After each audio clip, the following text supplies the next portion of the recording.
Welcome to the Debt Crisis Podcast, your source for insights into major risk events that could trigger an economic downturn and debt crisis. Today, we're addressing one key risk, housing insecurity. Our goal is to create risk awareness and spark a healthy debate for the average citizen. The world is too fragile to wait, and we need fresh candor and common sense. A debt crisis looms due to unsustainable debt and deficit spending everywhere. It's time to wake up and speak up. Let's get started. Real estate prices are largely unaffordable. Housing costs and rents are high and seem to be less and less affordable over the years. In a higher interest rate environment like the one we're in now, sellers are keeping their homes longer and staying out of the market. The results of high interest rates and low inventory also mean continuously higher home prices. In other words, housing is not that affordable. Some have argued that for home prices to come down, more homes must be on the market to increase the supply. But that won't happen until interest rates come down, as people are just not going to sell and lose their current low interest rates. Real estate bubbles mean high home prices, with inflation rising the costs of building materials, growing higher and faster than people's wages have increased. Now, the uncertainty of owning a home, once part of the American dream, is all but gone. Most people had the bulk of their net worth tied up in a home, as the value almost always increased over the years while the mortgage was slowly paid off. But that scenario no longer seems to be what's really happening anymore. Many younger people are giving up on the idea of home ownership and resigning themselves to be what some people have termed forever renters. Renters and homeowners nowadays may also have much more debt due to having large auto loans, several credit cards with balances, and student debt obligations. People like the new remote opportunities while renting, which allows people to take advantage of living in other parts of the country or even internationally. It is also apparent that corporate America is buying up homes that others would normally be buying and turning these homes into rental properties. Why? Because they produce almost certain monthly cash flow and hopefully increasing values over time. As investment properties, will they not likely charge as high a rent payment as the market will bear, making them less and less affordable? Talk about stress. But that's the real world we live in. What happens when there's housing insecurity? Not having adequate housing is troublesome because these are real people who need shelter just like you and me. Renters likely feel the economic pinch more than homeowners because a mortgage is likely to be a fixed payment amount based on a low interest rate. Whereas those who are renting have been hit hard recently by rising rental rates much more than those who have those low fixed-rate mortgage payments. And renters probably make less money than many homeowners. The renter is going to pay a higher percentage of his paycheck to cover housing costs and therefore come up short. No wonder many are relying on credit card debt to maintain their standards of living. Anyone can see how housing insecurity for renters or mortgage holders can lead to other stresses as they fork over a huge portion of their income to cover housing. It is not surprising that people can become depressed, have anxiety, and even have psychological distress when the burden of heavy debt is added. In a marriage, there will be compounded feelings of insecurity, isolation, embarrassment, shame, guilt, social stigma, and people may need to seek help from family or others. With a stressed budget and delinquent payments, people will find their credit scores getting hit. A good credit score is needed to get into other housing if and when necessary. Being homeless will result in a person having even a more difficult time finding employment and getting access to necessities like food and proper health care. In some cases, housing insecurity results in family separation, which will cause even more emotional distress and disruption of marriages and family life. In distress situations, the physical safety people would normally expect may be exposed, likely leading to other mental and physical health challenges. we can all see how important it is to have adequate housing. Where will people go to solve housing issues? With high interest rates, there will be less and less mortgage applications, which means people will continue to be renters and not new home buyers. People will be reluctant to sell their homes if they have a low fixed interest rate. This leaves fewer homes to sell and putting upward pressure on home pricing due to the lack of inventory. As people turn to renting, the market will no doubt pressure landlords to increase their rents as more market demand ensues. The percentage of people's income going to rent will only increase. Ideally, rent or mortgage payments should be about 20 to maybe 25% of one's gross income. For many, it is at least 30%, and maybe up to even 50%, and not on just one income either. People may start out with a 20% of their gross income on a mortgage or rent payment, only to be in a 40% situation if one of the two household incomes goes away, or there's been a material drop in income due to losing a good job or taking another job that pays much less than before. What if a person wants to pay a religious contribution of 10% on top of all that? At what point will people increasingly want the U.S. or state government to expand their current roles in housing and get directly involved in building more housing? What would the unintended consequences be when the U.S. government pushes unnatural demand growth in housing or passing out more subsidizing vouchers? Just add more to the national debt, right? Changing up laws to force rent controls? All this in the name of fixing housing shortages? Would this be the cure-all to stave off homelessness, reduce high rents, and getting people off the streets and out of shelters? If your gut tells you that if our free enterprise housing market gets taken over by the U.S. government, that it wouldn't end well, I'd agree. Meanwhile, how many millions of U.S. citizens and families are already being subsidized for housing? Once or if the U.S. government takes over the housing market, what will come next? Is this what people really want? Natural, market-driven housing demand? That's the better solution as opposed to U.S. government-based housing. This ad is sponsored by the tunabudget.com podcast. Hello, friends. Looking to improve your personal and family financial well-being? Don't miss the Tuna Budget podcast at tunabudget.com. Download your free Tuna Budget Worksheet Plan, the most powerful budget worksheet plan in the world, yours. In addition, dozens of Tuna Budget's human-side candid conversation memos may be the perfect answers you're looking for. Join us for real candid conversations and candid questions that can change your life for the better. Subscribe to the tunabudget.com podcast and empower yourself to take charge of your future and financial well-being. Housing insecurity is very volatile and expensive. I'm going to give you an example of a housing insecurity disaster that's beginning to boil already in late 2024. To illustrate the delicacy and intricacy of housing insecurity, how many millions of immigrants crossing the U.S. border each year will be able to find and afford adequate housing?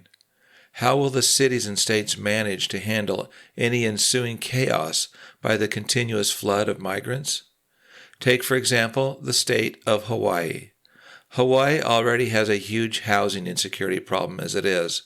It's not affordable to live there for most people as it is. The price of the average home is about $1 million.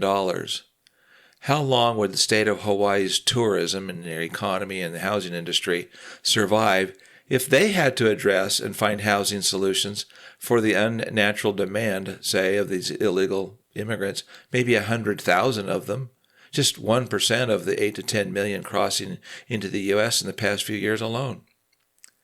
Add other pressure when the Hawaiian society must live with these people who don't understand their aloha culture. Many don't even speak English, likely haven't been adequately vaccinated against diseases, have no identification papers, or be vetted for criminal offenses. Now take a look at the island of Maui after the August 2023 fire in Lahaina that left thousands without adequate housing. In early 2024, 6 months after the fire, there were still some 5,300 fire survivors without long-term housing. They have been mostly staying in hotels, much like in other states, for those needing housing security. When the Lahaina town is eventually reconstructed, where will the army of contractors live? Will the fire survivors find places to live that don't exist? How could Hawaii handle, say, 100,000 more people, especially if they filled up the hotel rooms used by fire survivors or other would-be tourists? And if another, say, 60,000 migrants came each year? The cost would be enormous and entirely overwhelming. The cost would likely blow up the state's budget long term because that's entirely unsustainable. And it would require more help from where? You guessed it, the U.S. government. The high cost would just be added to the mandatory cost to the national debt pile. That's how it works, right? But that's Hawaii, and Hawaii may never receive its fair share, so to speak, of illegal immigrants. However, lest we quickly forget, what about the cities and states that have been and are currently bearing the underlying costs of addressing the approximate 8 to 10 million illegal aliens that have recently flooded into the U.S.? Should they be reimbursed? Is it fair that Hawaii gets all the income they get from tourism, but not take in, let's say, an extra couple 100,000 of illegal immigrants like other states already do? Why is it fair to the residents of other states to bear even the small, just take 1% burden that Hawaii might take? After all, people will soon argue Hawaii has equal representation in Congress as any other state to vote for immigration policies too. What if the other states insist that Hawaii take its fair share of the 8 million illegal aliens, let's say, maybe boost it to 160,000, that's 1/150th, or 2%, and start sending planes full of illegal immigrants to Hawaii to live? Why not? Some other states may start to argue that it's already shouldering Hawaii's fair share. And is that really fair to those states? Regardless of how it ends up in any state, you can see the argument here as something has to be done. They are still human beings and have crossed into the country, albeit illegally. If the U.S. government and the states want them to live here, how do they intend to pay for, say, 10 million of these non-citizens, and growing by millions more each year, let alone the 43 million citizens currently living under the poverty level? Will this unnatural growth in population entirely disrupt housing security in the U.S. and eventually the state of Hawaii too? Unnatural demand will only greatly fuel enormous upward pressure on rent prices. How could it not? It seems like this disruption alone will impact not only housing insecurity, but the labor market too. People need to live somewhere and work so they can eat. Or will they just be given resources by the U.S. government and not take responsibility for their own welfare? If they're here illegally, they can't work legally. So how will this go? If the U.S. government decides to make these illegal immigrants to become legal citizens entitled to receive federal benefits, many of them will just move to Hawaii and live off the U.S. government for years, like in other cities and states. After all, in Hawaii there's year-round sunshine and beautiful beaches. Well, you get the point. None of this is sustainable, and it will all just end up on the national debt pile. In conclusion, so what, when, and how it affects you? Housing insecurity will continue to be high risk with consequences. Housing insecurity is already an increasingly high-risk matter and will continue to be in the near term for 2025 and beyond. Housing affordability will continue to get out of hand, and many people will struggle to pay rent, and even those who have low interest rate mortgage payments.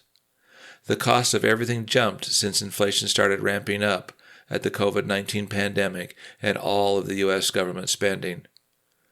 Most prices will remain high and budgets will be stretched for the consumer, the small business owner, and so on. Homeowners with low fixed interest rates will not be inclined to sell their homes, which will help dry up housing inventory available for sale, keeping upward pressure on inventory that does not make it onto the market. Distressed people or sellers, might be a divorce, job loss, sickness, whatever, who might sell will be forced to sell. Distressed properties will also go on the market and likely be sold as is, as fixer-uppers.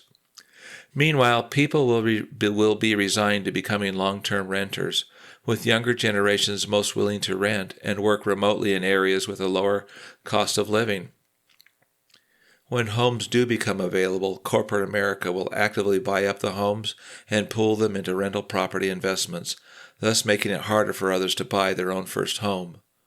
With housing insecurity will come mental, emotional, physical, and even spiritual breakdowns.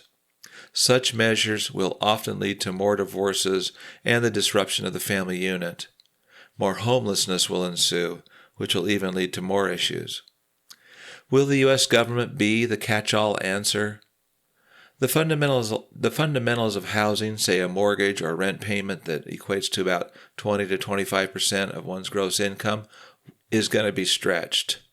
Many people already have their housing ratio much higher, and that may include two incomes combined. Pressures to increase rent will continue in 2025 until the marketplace says it's too much.